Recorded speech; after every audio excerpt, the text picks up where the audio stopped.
A good number of attendees with us. My name is Daniel Visser, and I'm the chair of the Technical Advisory Committee, which is the editorial board of the Australian Water Association's e-journal. And I'd like to begin by paying respect to the creator of the beautiful country in which we all sit, and we acknowledge the Aboriginal and Torres Strait peoples of the country, both past and present. I'm pleased to welcome you, and I hope you'll find today's session interesting.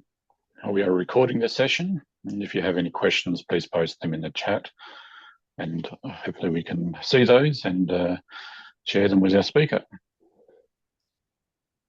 So the Water e-journal is the premier online journal for water science and technical issues in Australia, and publishing in the journal provides valuable networking opportunities, collaboration, discussion that can further your research and career. If you've not done so previously, I really encourage you to submit your work to the journal. All papers published qualify for the prestigious Guy Parker Award, which is announced at Ozwater each year, and the papers undergo several rounds of review prior to publication, and again prior to selection of the award winner. This year, the Guy Parker Award was presented to Fabiana Tessele, who is with us today. Fabiana, a dedicated water and wastewater treatment expert, has spent the past 2 decades spearheading projects worldwide. With a strong commitment to water resource recovery and environmental protection, she believes that inclusive, collaborative and well-planned water management is crucial for long-term water security. Based in Perth, Fabiana is the owner of Tessele Consultants, specialising in integrated water and energy systems, resource recovery and circular economy advisory, with clients ranging from water utilities to the red meat industry, fertilisers and mining.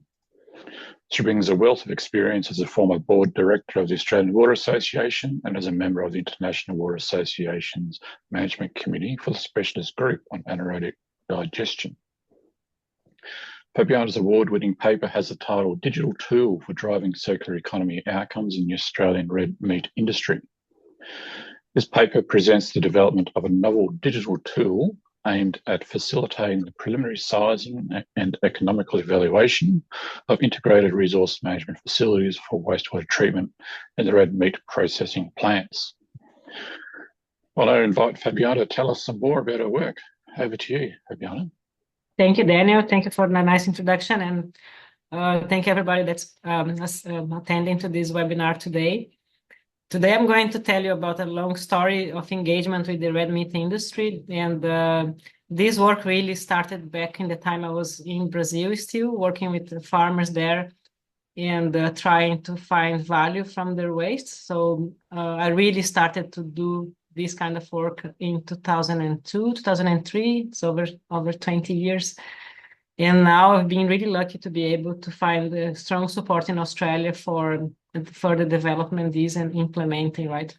So this paper is going to explain to you, in the first part is a bit of a concept on how to recover value from the red meat processing wastes. And the second part of the presentation is more on the digital tool itself, which is a tool for the red meat processing decision makers to be able to get informed decisions from how to manage their resources. So the work was made with in collaboration with the Australian Meat Processor Corporation and some of the processors in Australia. And what were the drivers that started us looking at this project, right? So it all started with environmental compliance, basically focused on nutrient removal. So the legislation is becoming more stringent, particularly in respect to nitrogen and phosphorus. So many of our clients that have systems based in ponds, they were looking for upgrading their treatment systems into nutrient removal, of course, requiring much more aeration, much more intensity in terms of energy for treating the wastewater, right? But at the same time, all of the meat industry is committed to net carbon zero by 2030. That's an aspiration from the industry. So how could we do both at the same time was a big question I had, right? Increasing energy consumption, increasing wastewater quality at the same time of reducing carbon, right? And also most of our clients had outdated infrastructure, so they're more than 30 years old and basically just ponds, nothing engineered. So we really realized we had to have a paradigm shift that means that we stopped seeing wastes, and I actually say that the W word now, we don't call them wastes anymore. We call them byproducts. So we started to see that streams as a source of revenue and a source of resource. That, of course, requires skills and expertise that the industry is still lacking. So we are building that up. Requires a lot of innovation and research and development to find to adapt existing technologies and integrate them into the Australian context, right? And it's also leading into alternative business models because it's going beyond just the red meat processing core business, and it's becoming a resource recovery project. So there is lots of private investors interested in this kind of approach, and a very different way of looking at waste. So I have a little rendering here that we did for one of the facilities here in Western Australia. And the whole concept of this integrated by resource recovery is to become a state-of-the-art way of managing the byproducts. And ultimately, my vision was that it would become a tourist facility. So you can see here, it looks like a football stadium, basically, where people can visit and have a safe access to the plant to learn and see how these things work. And the vision here would be to have a university or a TAFE integrated for skilling up people. So we really try to develop this project looking at the three pillars of sustainability, meaning social, environmental, and economic. So it's been a very solid work in the past 6 years that we've been doing here. So the concept we came up with, we call the integrated resource recovery, includes not only the wastewater from the red meat processing plant, but also all the solid materials that are processed, produced in the plant. That means the punch, the manure, the gut contents, the undigested feed, any other organic waste produced in the facility, sometimes trimmings from packaging and all these kind of things. So we divided the streams into wastewater, focus on water recycling. So we strip right in the beginning all the high energy content materials in the sludge, and we mix with all the solid byproducts from the processing plant. So this is not a cover aerated lagoon system. This is a very different system. We focus on recovering water in the highest quality possible for recycling in some applications in the plant and irrigation as well. And then the high energy content materials go to the biodigester to recover biogas. And from the biogas, we can have many unfolding products as well that we are researching at the moment, including recovering CO2, recovering the biomethane for the injection on the grid, or recovering energy and heat for coming back to the process, right? From the digestate, from the anaerobic digestion, we are now researching the production of a bio-based fertilizer. We are actually working with a fertilizer producer at the moment to get into a commercial product that could be at Bunnings shelves in a couple of years' time. So it's really, we are trying to look at all the streams. The next step, we are looking also at the side stream from the digestate dewatering as a next step of a project. So in the end here, you input what was considered waste, and you end up with many sources of revenue.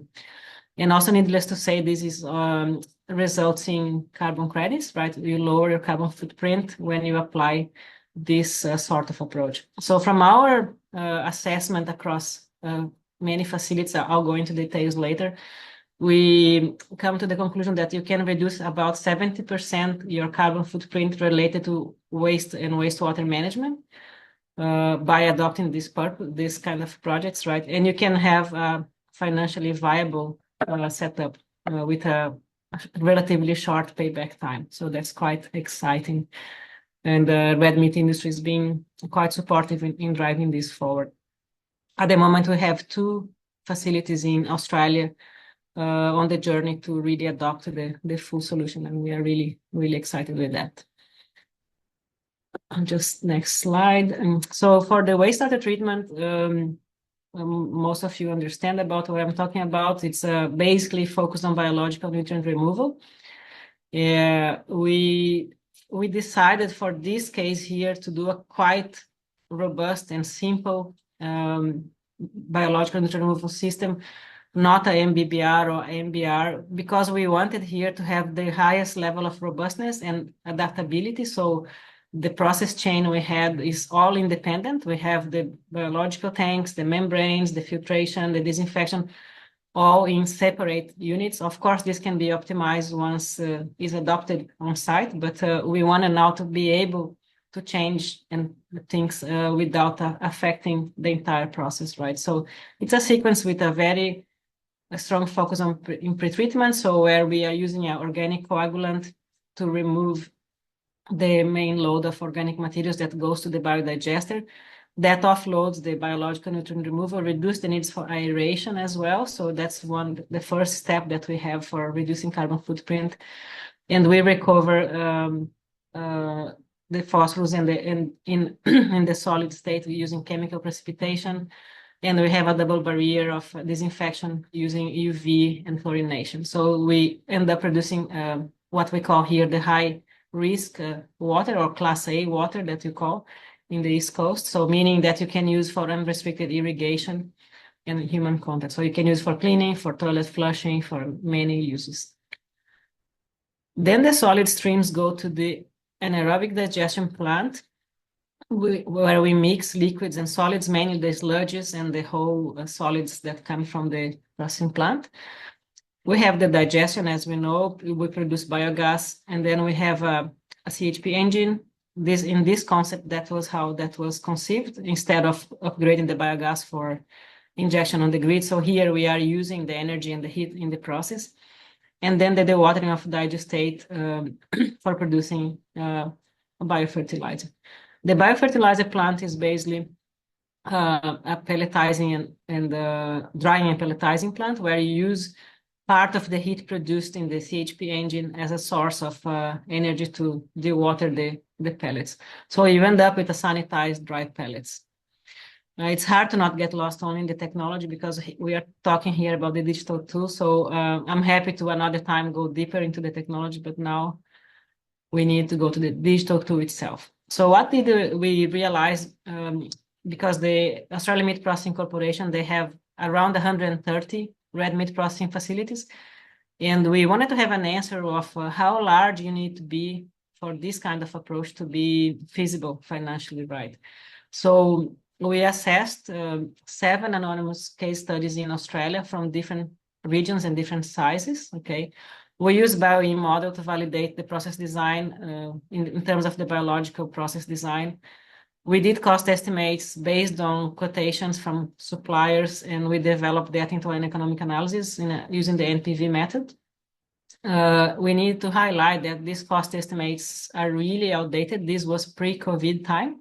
So currently we are on the process of updating the model, but well, the results we have here are still from 2020, 2021. We produce a whole lot of Excel spreadsheets that later were coded in Java, where we correlated the different variables. We have many different inputs and many different outputs that we wanted to assess. So it was a quite large effort in coding. We had a IT partner for that, right? And then we have we had over 20 different inputs that could be varied simultaneously in the model. Okay. So the whole goal of this was to maximize recovery of high quality treated water, recover energy from carbon-rich organic streams, and produce a commercial biofertilizer using that approach. As a result, for the type of facilities we found, we use the AMPC segmentation into small, medium, and large. I'm not going to go into details in this. You can read the paper later. So we classified the wastewater production in small, medium, and large as well. And the wastewater quality into low, moderate, and high. So we classify like a matrix here. In the 7 case studies, we try to spread in between small, medium, and high organic load, and low, moderate, and small, medium, and high and large size of facilities, and low, moderate, and high concentration. So we got a spread quite representative of the industry, as you can see in this table. From there, we got samples, we got assessment of everything, and we developed the design into different feasibility studies. So with that, we end up designing this digital tool, which is available online at the AMPC website for the AMPC members. So what happens here, if you scroll in this top left bar here, where you see the sheep and beef, you can choose how many tons of meat you produce per year. And that's an industry standard called hot standard carcass weight, which means the yield that the animal gives to you, right? So let's say an average facility in Australia is around 40,000 tons of hot standard carcass weight per year. And then you have all the outcomes here on the model straight away. This is like a first peak of what you could be achieving with your facility. So the carbon emission reduction, the waste diverted from landfill, the water you could be recycling, the energy you could be recovering. In this case here, we did consider converting the pellets into biochar, but we are now focusing on the biofertilizer in the updated model.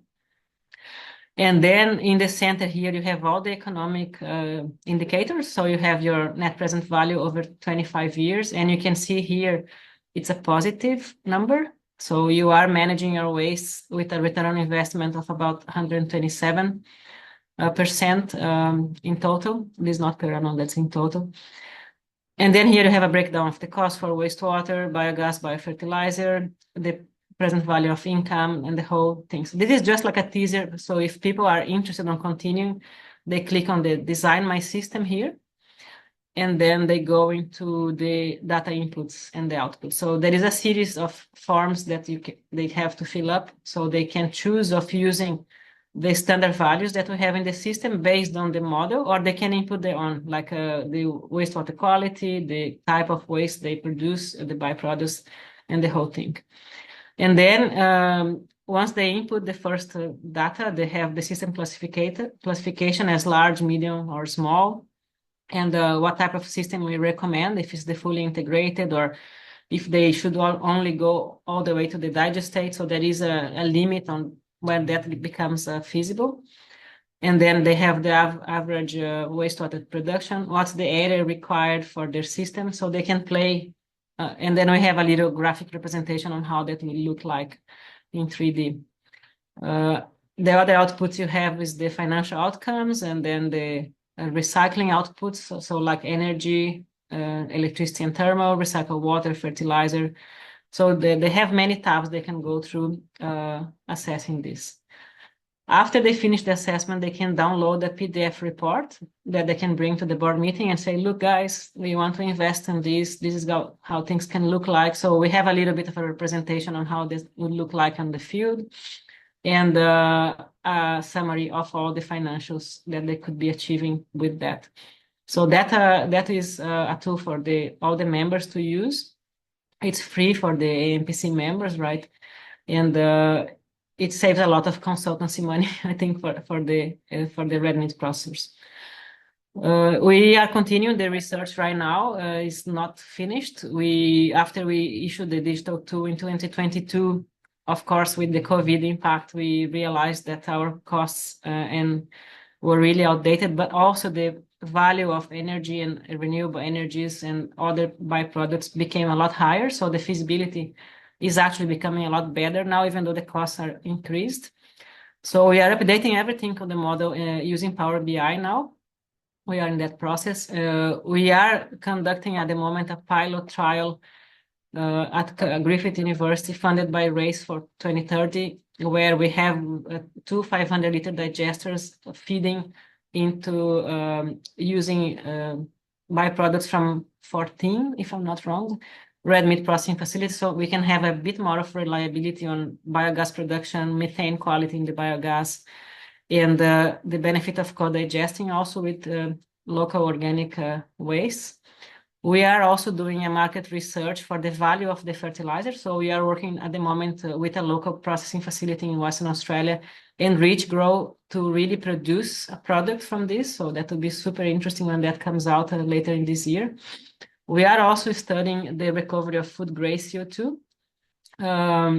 I just recently was in Europe visiting facilities there, and this is a really new trend. When you do the biomethane upgrade and you recover CO2, the feasibility gets even more attractive because the food grade CO2 is used to produce dry ice, and the dry ice is in high demand for the transportation of vaccines and medicines. And so the price, for example, in Australia went up from $400 per ton to $2,000 per ton. And it's also very hard to secure supply. So many people are, many processing facilities are going for the project because of this detail. We are also developing with a PhD student the low fuel NMR technology to optimize the digestate dewatering to have consistency in the process, so we know how to manage the changes in the digestate. We are researching on the side stream nutrient recovery using for strovite and all this kind of fertilizer precipitates. And we are starting the update of the tool now in the Q3 2024. So we are connecting several dots here to move forward. So it's really exciting times for us here in Tessele Consultants. We are working together with UWA in Western Australia, with Griffith University over east in Brisbane. And we have a team of people that are really passionate, which I'm really grateful for them to be here with us. And of course, AMPC, the Australian Meat Processing Corporation, they have been super supportive of us in really creating and delivering these very exciting, innovative projects. So I'm happy to take any questions, and I know there is a lot more to talk about. Thank you.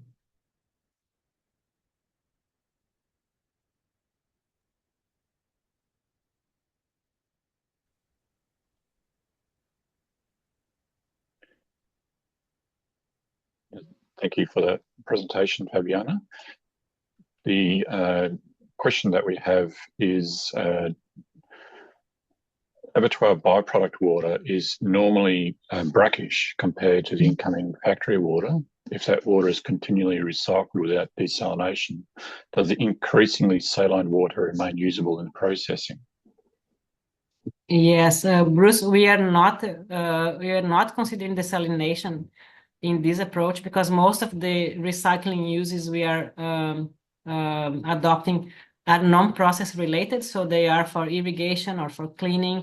So it means the water doesn't really comes back to the system. It just replaces the use of fresh water into other applications. So it's not possible due to quarantine restrictions to use that recycled water in the process. So it has to go to a different application out of the factory, and that's how it doesn't build up salinity. I hope I answered your question.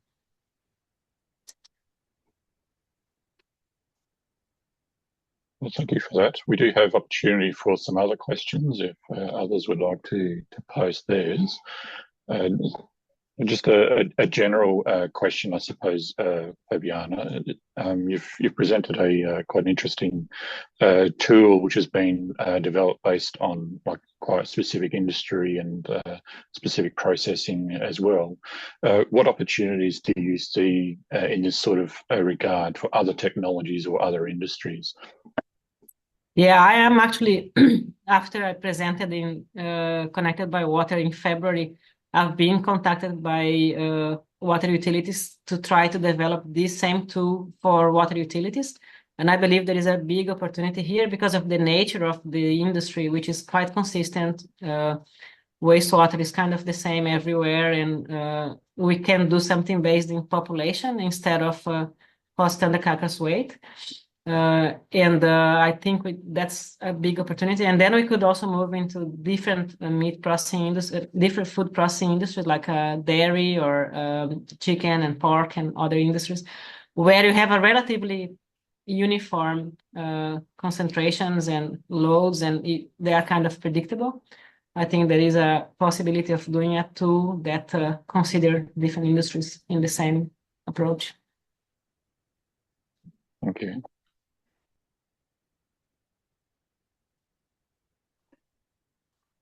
Yeah, and I think the beauty of what we are developing is not only the tool itself, but converting the waste processing from a liability into a profitable operation, right? Something that really can result in a positive financial outcome.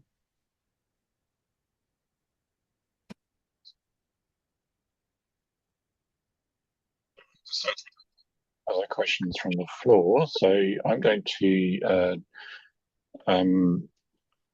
I'd like to ask a question that is less technical, and that is, Fabiana, we've seen that you've been quite active with regards to publishing some of the work that you've done amongst the colleagues within the AWA and also in other places as well. And my question to you is, of course, as the chair of the editorial board for the AWA, I'm quite keen to see lots of good material published for the association to consider. And my question is, what tips do you have to budding authors and who would like to actually publish work? And so what are your thoughts around that?